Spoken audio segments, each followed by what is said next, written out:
Well, hello everyone, and welcome back to Adrian's Digital Basement. On today's video, we're going to be taking a look at the Atari ST, something I don't really talk about much on the channel.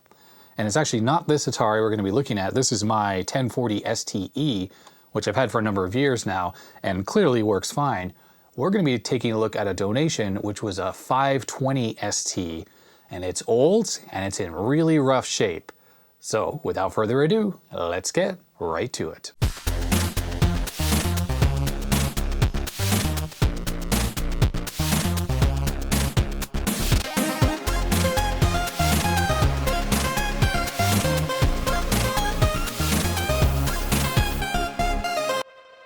First, a little backstory on this boxed 520 ST and floppy drive. A viewer, Richard, up in Seattle, he reached out to me and said that he had a friend that had an Atari ST that they wanted to get rid of.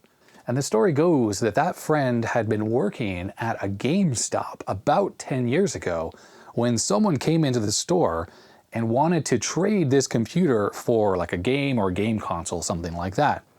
Well, the problem is that friend knew that if GameStop took this as trade for any amount of value, they would have just thrown it away. There's no way they would keep something like this because they only sell game consoles. So that friend decided to say that they would give that person a little bit of cash in the parking lot, like not through the store, and then they took this machine. But that friend was not an Atari ST fan or anything like that. They just didn't want to see this computer thrown into the trash.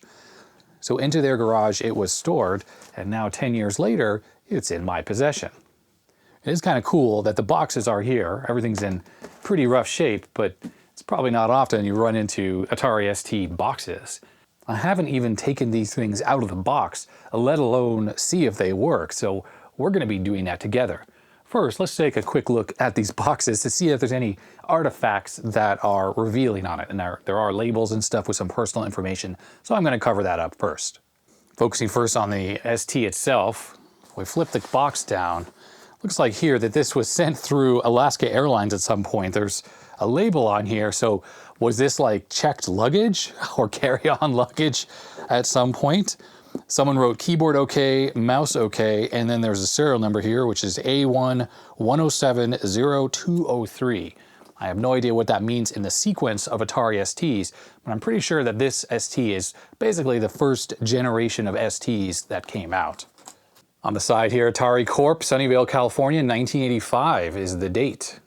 And on the other side here it has someone's name, Danny, written there.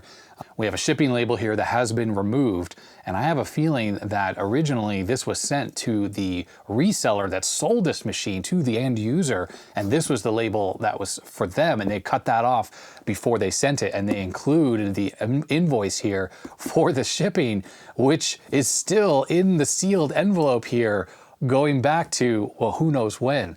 So I'm going to cut this open and let's take a look at what this piece of paper says, because it may reveal the date of when this was actually first sold to the end user. I'm just trying to be careful not to cut through the box. So this was sold by Toad Computers in Maryland. And I did a quick search looking for any mention of them, and I did see some connection of Toad Computers with Atari Fest back in the 90s. Well, it turns out that this was not a purchase invoice at all. This was actually a repair invoice. So Toad Computers, there's their logo there. And it says, receipt SIM, one came loose, price $0. So I'm not sure if this was sent in after a purchase for like a repair or something like that, but it does have an order number of 50800. And we do have a date, and remember these are US style dates, so that would be the 6th of November, 1995. So that's pretty late, all things considered, right? Compared to when a 520 ST was actually first purchased.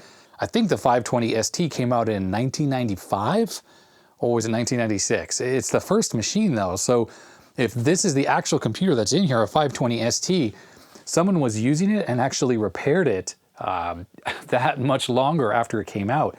But also odd is that a 520 ST also has no SIMs on it. The RAM is on the motherboard. It uses DIP ICs. So I'm not quite sure what's going on there. Maybe this has a RAM expansion inside of it, which would be kind of cool because 520 STs in the 512K configuration, it's kind of useless. I think most Atari ST stuff, except for the very early software, requires at least 1 meg of RAM. All right, enough waffling on about the box. Why don't we open this up, see what we find inside here. All right, well, this box here probably has cables, power supplies, and stuff like that in it, right? Okay, well, we have this, which pretty sure is the power supply for the Atari itself. The 520 ST does not have an integrated power supply, and I think this is it. Sadly, I think there would have been an Atari logo there, and there's some kind of a plate on the bottom, and that has fallen off. Next up in here is, it's the mouse. And that is very yellow and very grimy. The mouse cable is really sticky and dirty looking. The bottom of the mouse looks okay. I know these are pretty notorious for being relatively unreliable, at least when it comes to the button pushes. And from a wear perspective, it doesn't look too bad. It doesn't have a lot of shiny spots, so maybe it works. Definitely needs some cleaning. There's the Atari logo that fell off the power supply. It was just in the bottom of this box here. And we have this, which is another power supply, but the connector looks a little different. This is probably for the disk drive. I wouldn't be surprised. It outputs plus 5 volts and plus 12 volts. All right, and I see the computer is in here in the original foams. And there we have it. That is one very yellow and grimy Atari ST. The case doesn't appear to have any screws on it. And look at that, whoops, there is a memory expansion module there. And really, what is that? It's like some kind of a resin on there or something. Looks like the plastic clips have broken off on these SIM sockets, or at least this front one, and they put a bunch of this resin or whatever there to hold the memory module in.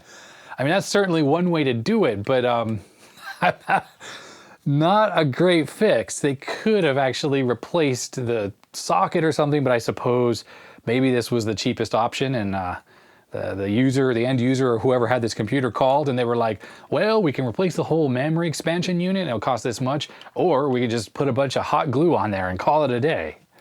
But indeed, this is one used computer. So we have a little strip here for WordPerfect for the Atari ST. All right, well, looking at the top lid here, besides the fact that the screws are missing, it doesn't appear broken, so that's good. And I guess maybe someone realized that I'd have to do a severe cleaning of this and retrobrite to try to bring it back to some kind of semblance of niceness. So this was a good first step. All right, let's lift off the keyboard here, which unplugs relatively easily, and this will require quite a bit of work to get the keys looking nice again. And the one thing I found on Atari plastics and my Atari 1040 STE was very, very yellow when I got it as well. And unfortunately, when I retrobrited it, it came out pretty good, but the F keys got kind of ruined and all marbled. And I'm concerned that that's going to happen again. All of this should be a nice gray color, not this very, very, very, very yellowed plastic. All right, well, looking inside here, definitely has this RAM upgrade, which was added after the fact. But I've seen some really ugly RAM upgrades, not in person, but pictures of them, with all these wires that ran everywhere.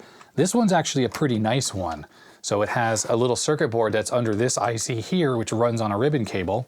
And it looks like there's another ribbon cable that has this module, which plugs right on top of one of the PLCC ICs here. So this is a PLCC IC right there. So this little circuit board has little pins, and you push it into the socket there, and it will actually make contact with the pins and upgrade the memory. Unfortunately, they're notoriously unreliable. This board here will be fine, but these can be very unreliable, and this thing may not work simply because of that. There's also a ground lead that was installed right there, and copious amounts of hot glue right there to kind of hold this entire module in place. And I can see that it's not even really in place. It's hot glued there as well. Let's just see if this all lifts right out. It does indeed. It's got one little string of hot glue holding it together there. As far as RAM upgrades go, I think this is one of the nicer ones. So a couple things you may be noticing is that this ST has no internal disk drive. That came later. It has no internal power supply. That came later. And it doesn't even have the RF modulator, which I guess was optional, and that would go in this spot right here. There are actually little pins on the motherboard there to accept it, and obviously there would be some holes in the back of the case. Also, this is one of the earlier systems because it has actually 6 chips here for the ROM chips for TOS, which is the operating system. That's what TOS stands for. And I think it was my understanding that later Atari STs only use 2 chips, but these early ones, to save cost, they use lower capacity EPROMs. And I saw a video on ctrl-alt-rees' channel, and he had a 260 ST, if I recall, which was 256K of RAM. And I think in the history, he was talking about what that machine was all about. I don't think it was ever sold in the US. It had like only 2 chips here, and it was like kind of a kickstart in a way. You had to put a floppy in to boot the rest of the operating system. And then later Atari released all these chips here which you could upgrade, and then that would let the computer boot on its own. You don't even need a floppy to boot the system because the core part of TOS is in ROM here. So these ROM chips here say Rainbow TOS 1.4. So it's definitely been upgraded at some point. Someone obviously cared about this machine and they went ahead and they did the upgrades. So actually, let me back up and talk a little bit about the history of the Atari ST. There are some really amazing videos out there on the internet about this machine and how it came to be, so I'll just very quickly touch on the little bits that I can remember. This machine came out before the Commodore Amiga, and it was Atari's effort to beat Commodore to market with a new 16-bit machine. It's based on the 68000, just like the Amiga and the Macintosh as well. And I think this came out in 1985, but just a few months before the Amiga did. The Atari was a much less expensive machine than the Amiga, and one of the reasons why is it didn't have nearly as many custom chips as the Amiga. Basically, with the Amiga, you have all these coprocessors that do all sorts of different functions. This machine, the CPU is doing everything. In later machines, they had like hardware accelerated blitter for moving stuff around on screen, but on this one, the CPU is doing all heavy lifting of everything. It has similar-ish graphics to the Commodore Amiga at 320 by 200 and 640 by 200 in color. Although it has a maximum of 16 colors and 320 resolution, the Amiga can do up to 64, plus ham mode, which is even more. And then in 640 by 480, I think it has a max of 4 colors, while the Amiga can do 16. And that's really just architectural differences, and this thing was designed to save costs. There was also a high resolution monochrome mode, which was 640 by 400, and it ran at 31 kilohertz. So it was very similar in a way to the Macintosh when it came to a nice, crisp, clear monochrome image. And you needed to use a specific monitor to get that. It wouldn't work with the regular color monitor, which is what I have sitting right here. But it gave you that option of having a nice, crisp text if you were doing word processing or other productivity type applications and you didn't care about the color. Atari did not include any processor direct expansion slots, ones that hook directly to the 68000 data and address bus. And that's compared to the Amiga, which even the 1000 had the sidecar connector, which allowed for all sorts of expansion directly into the CPU, even accelerators. That was all very doable and easy with the Amiga, much harder on the ST. I think that was, again, to save costs. There was an expansion slot, which is right here, plugs into the side of the computer. This would be like for cartridges. I don't think there was a lot of cartridges. I mean, there were some that came out, but not a whole lot.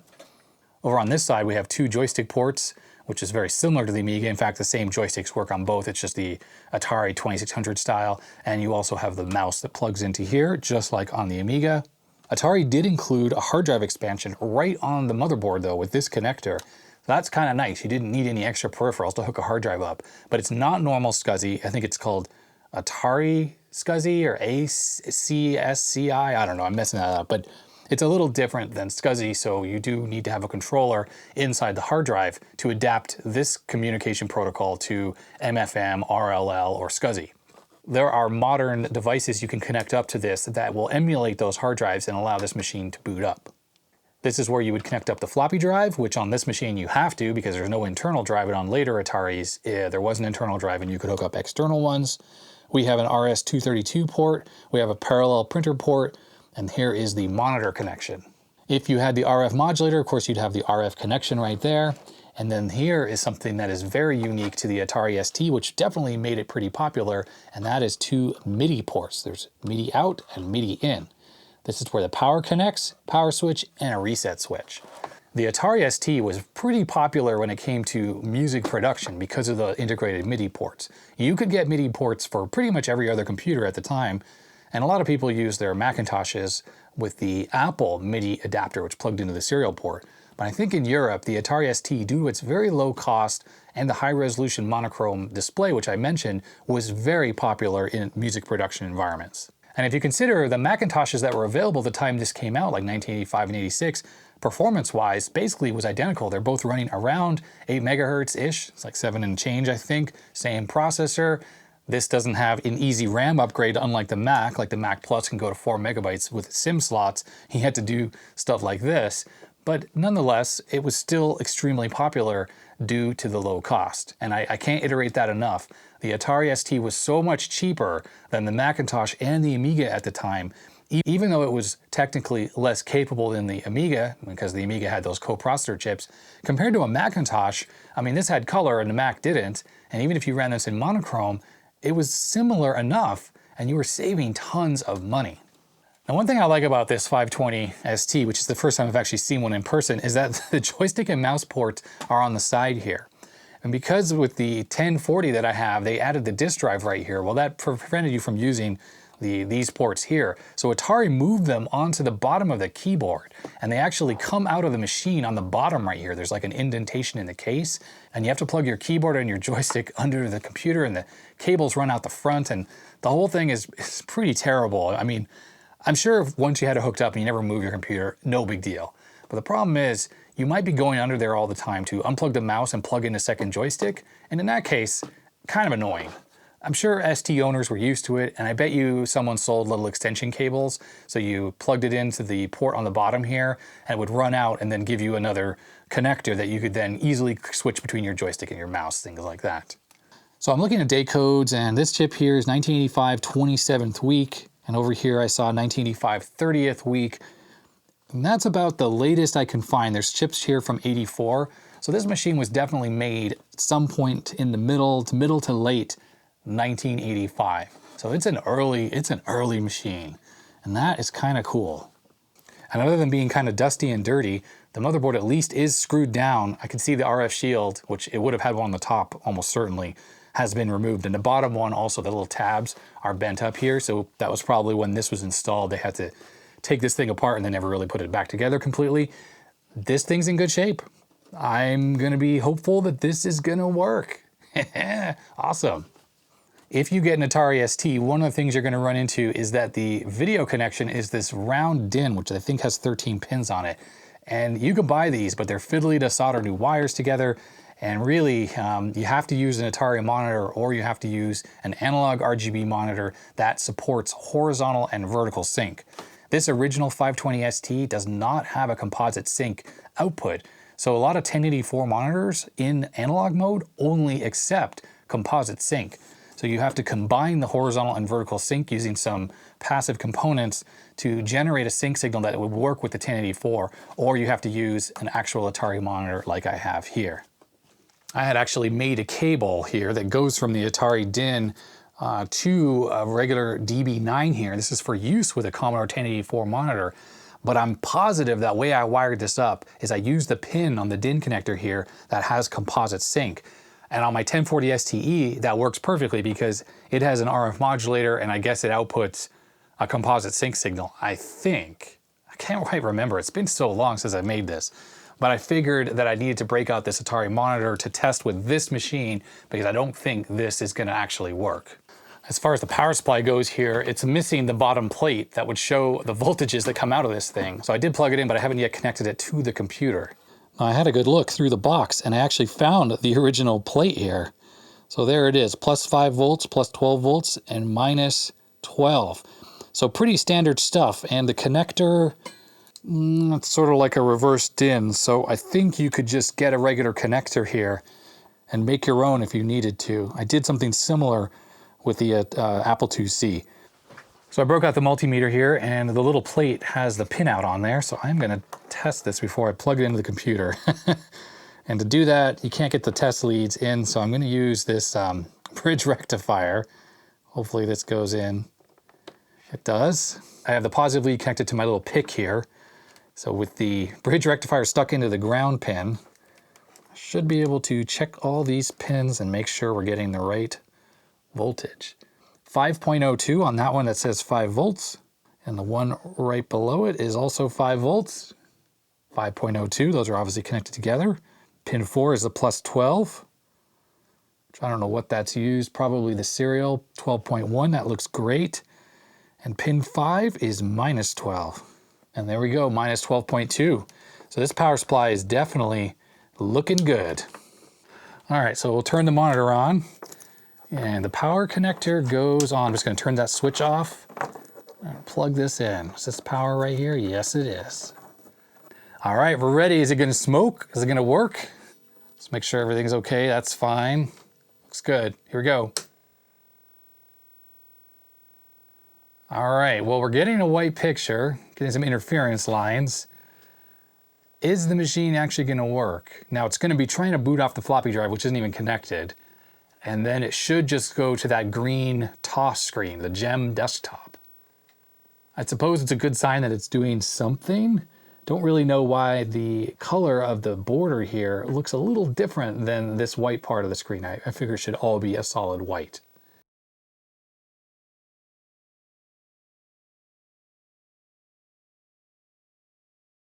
So the ST's been sitting here for a few minutes and it's just a white screen still.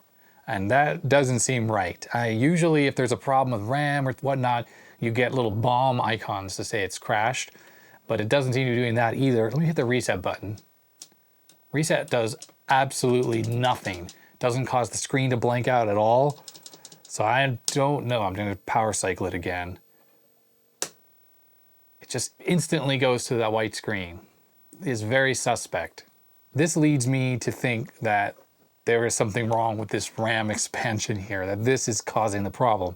Because from what I understand, that's always the case with these old kind of janky RAM expansions. I think I should be able to extricate it without causing any kind of damage to this machine. So I'm gonna go ahead and do that now. I'm just gonna snap a couple photos of how this thing is connected. And then I'm gonna remove this IC here. Now I don't know what's what. Is this the shifter chip maybe? The one that's in this metal can? Might well be. There it is, it came right out.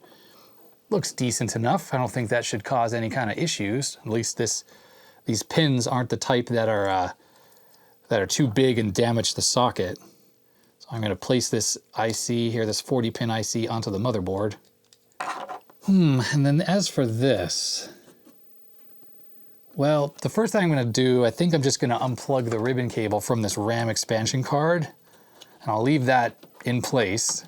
We'll see if that makes any difference whatsoever. I may still need to take this off of here though, pull that out and just make sure that IC is correctly seated in there. All right, what happens now? Well, there's a little bit of a change. Before, there was a bit of a dark border along the bottom of the screen here.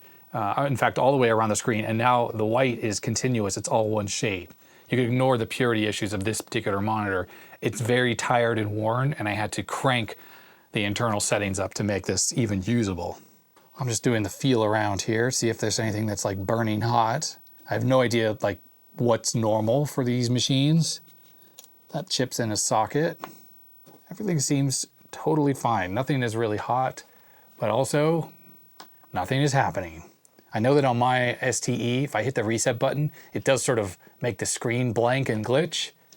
And on this one, pressing reset, that does nothing. Let's give everything a push. Everything that's in the socket, that is. I'm afraid of taking that out, I really am. I'm just afraid that it's not gonna go back in any kind of easy way.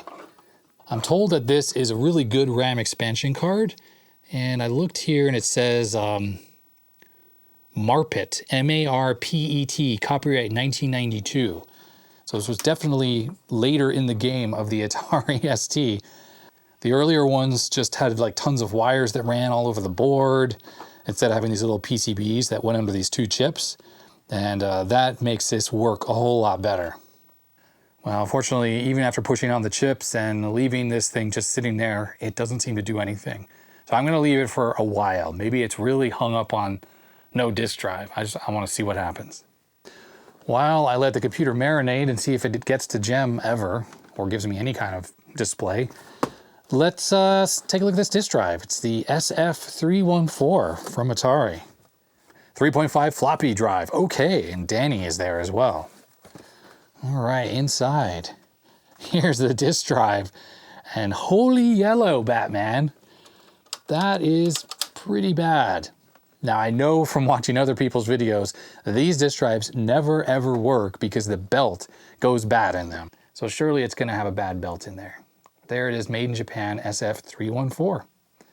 And on the back, there's a power input for that smaller power supply. I can tell connector is different than the one for the ST itself. And then we have the cable connection for in and out, so you can daisy chain these disk drives together. And we also have this, which is the floppy cable, which is great because this DIN connector looks big and probably unobtainium or expensive if I had to buy one of these cables. So that's cool. There's a box. It's empty. This probably originally had the power supply in here. Oh, there's just some crumpled up paper. Okay, so this is like the TV listings, and it's from 1997, Sunday, March 30th. And we can see the channel numbers and the call signs there. KCTS, these are all Seattle TV stations.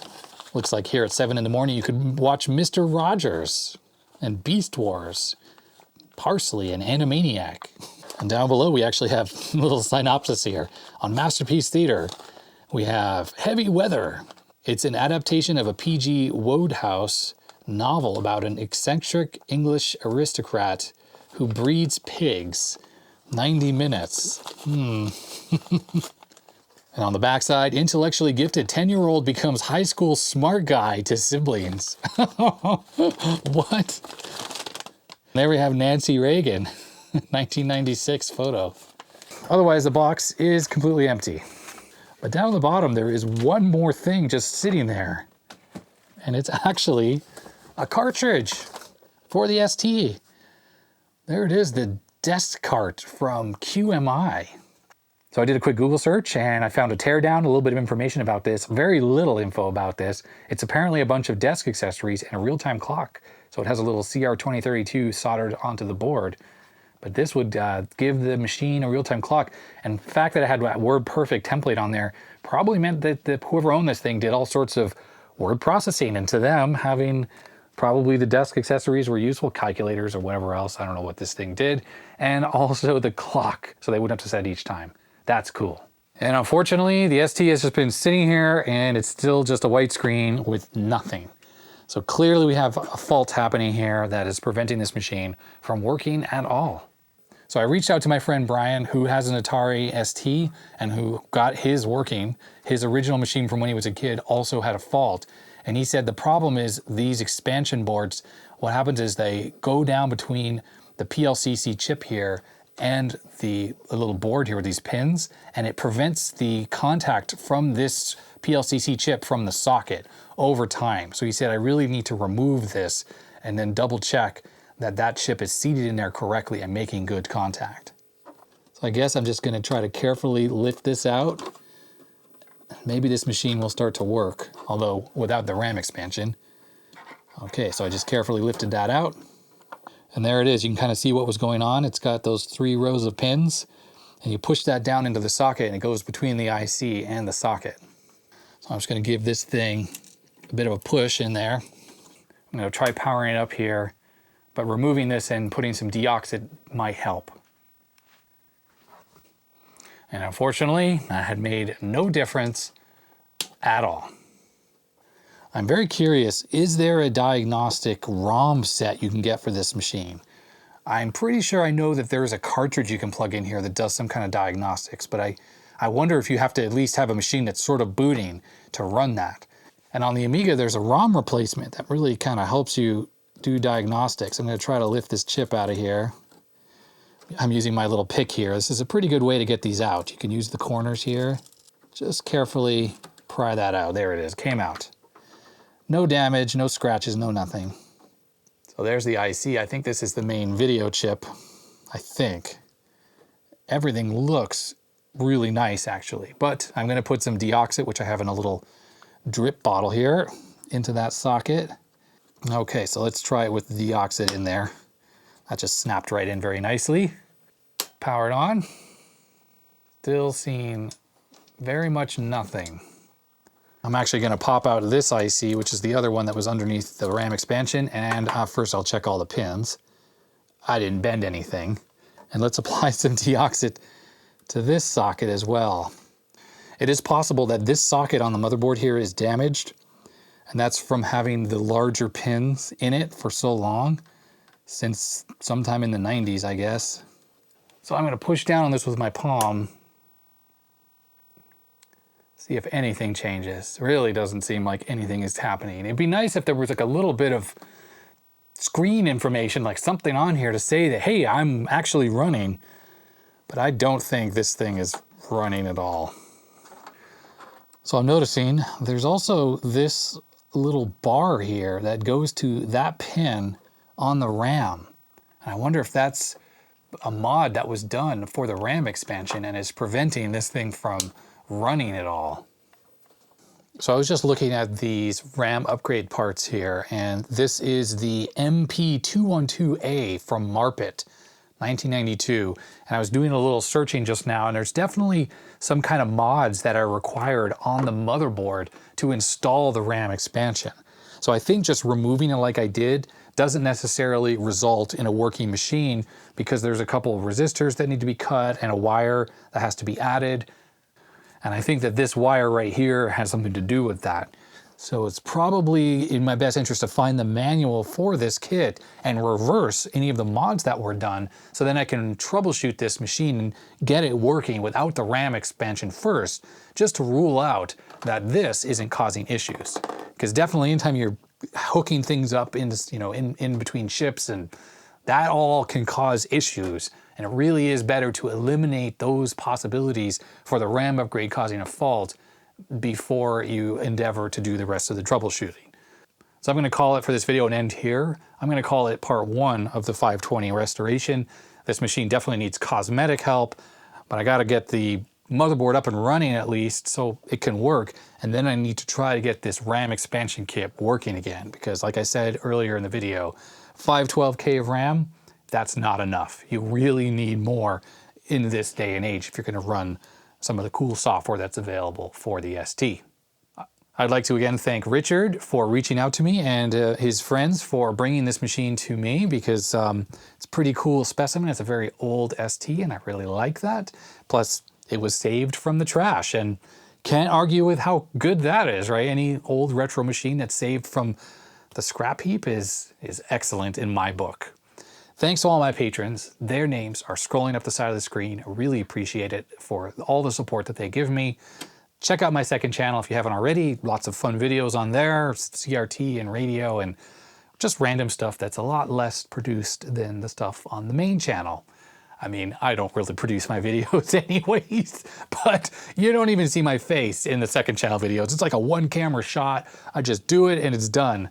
None of this moving the camera around stuff. Well, at least not that much. And if you like this video, I'd appreciate a thumbs up. I know there's probably a lot of Atari ST experts out there who can give me tons of help, because I'm a total noob at this, and I would really appreciate all the advice that you can give to troubleshooting these issues, especially if you're familiar with this white screen issue here where it doesn't seem to do anything. I'd love to get some advice on where to go next with this. And if you like this, thumbs up. If you didn't, you know what to do. Subscribe, all that YouTube stuff. If you want to become a patron, there's a link below. And I think I've gone on for long enough. That's going to be it. Stay healthy, stay safe, and I'll see you next time. Bye-bye.